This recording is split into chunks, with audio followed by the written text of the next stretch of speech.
Okay, so these are the games that the system comes with. So they're not exactly copies, but they're not exactly originals, and I'll explain. So what these look like to me is this what you would have got from a market, perhaps in like a Bali type equivalent back in the day. So it's a properly printed disc. It's on a silver CD. If I can flip that over a little bit. So it's not a typical CDR copy that you do yourself at home when you would go and rent the games from Video Easy or something like that, whoever remembers those times. But these are really cool. So these, they would have originally come in covers. So this one looks like it's laser etched CD. So I might take one out of the middle because it's a little bit tight on the edges. So these are full. Now I've listed all of these out separately on the post, and there's piles and piles and piles of them. So the disc, actually this is a really good one. So this is the artwork I was talking about. So it's not that bad of a print. I mean, the stock is fairly simple stock. The only thing is though, it's been folded to fit into this case. So I think that,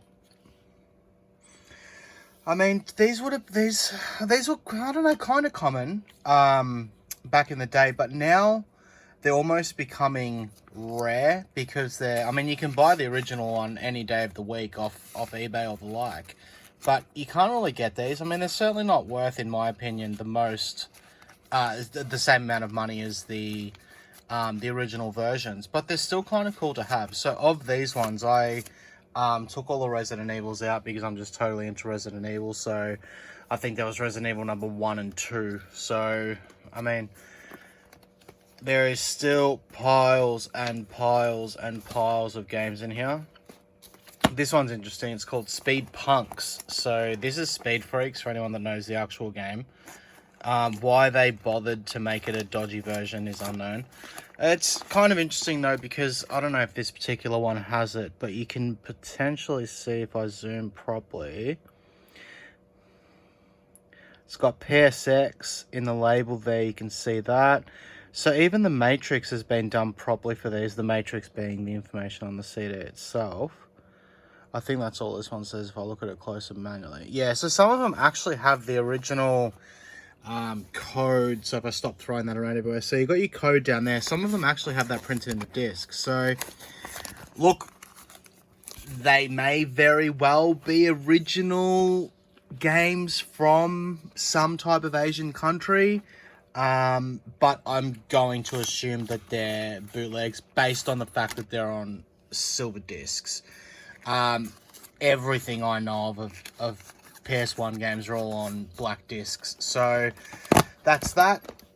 This folder is not as complete. So there's a couple of 3-in-1 type games that you'll see those listed out separately if I can zoom properly on that. So again, all of these have artwork. The ones that don't have any artwork to them, pretty much all of those do. And then you've got like a couple of extras at the back here as well. So this random page that I opened does, the rest don't. So they're all kind of just filled in a little bit haphazardly, so to speak. But that's it. So I think it was 111 all up. So let's have a look at the actual console. So this is the actual unit for sale.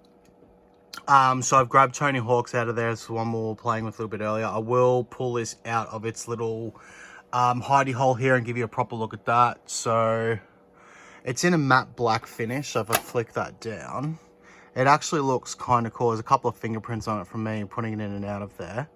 So you got a little bit of the buttons coming through.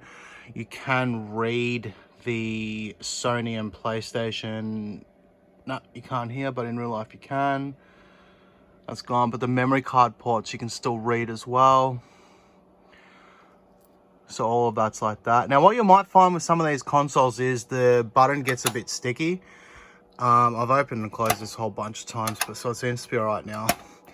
If these do get stuck, your little clamp is in there. Just give it a flick and it'll get back open again. So if I flick that on, and have a look up at the screen.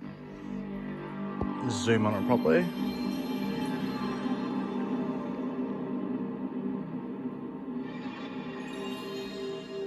So it's a fully chipped unit, everything works with it. It does come with this control here. So this would have been the equivalent of a scuff controller back in the day. So it's got all of your like extra buttons and stuff. I can focus on the actual control. I'll give it a dust off because it's probably been sitting there for years. The console inside is completely cleaned and refurbished, all of that good stuff. And this is really loud.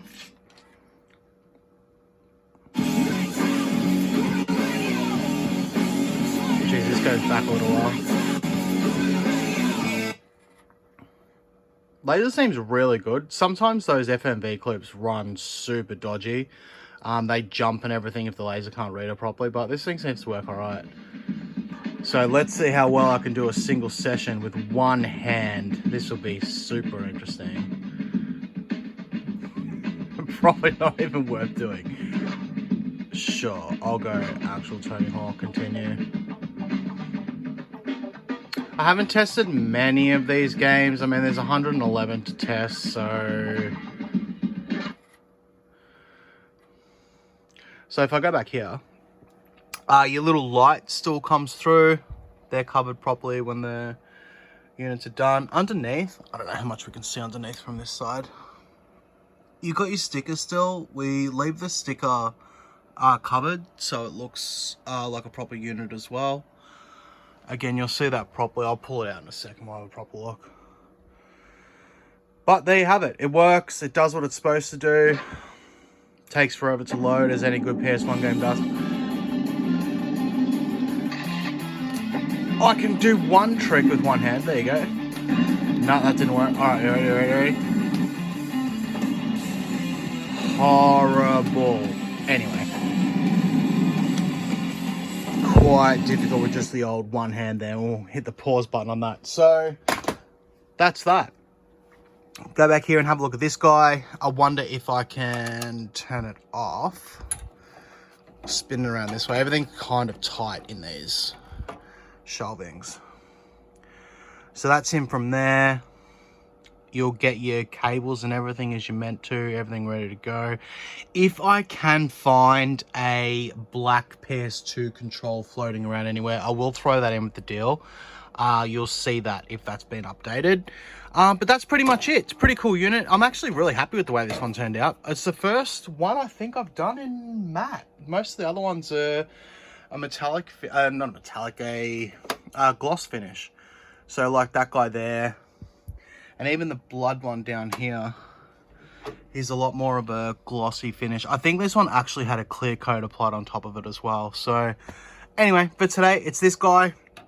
Kind of looks like the old debugging consoles, so take that out. All of your little prongs are in there. It's actually in really good condition, this console, before I took it apart and cleaned it all out and did all of that good stuff. So that's it. If you got any questions, ask. Might be on eBay. It'll definitely be on Gumtree. And you can buy it directly through our website as well. Cheers.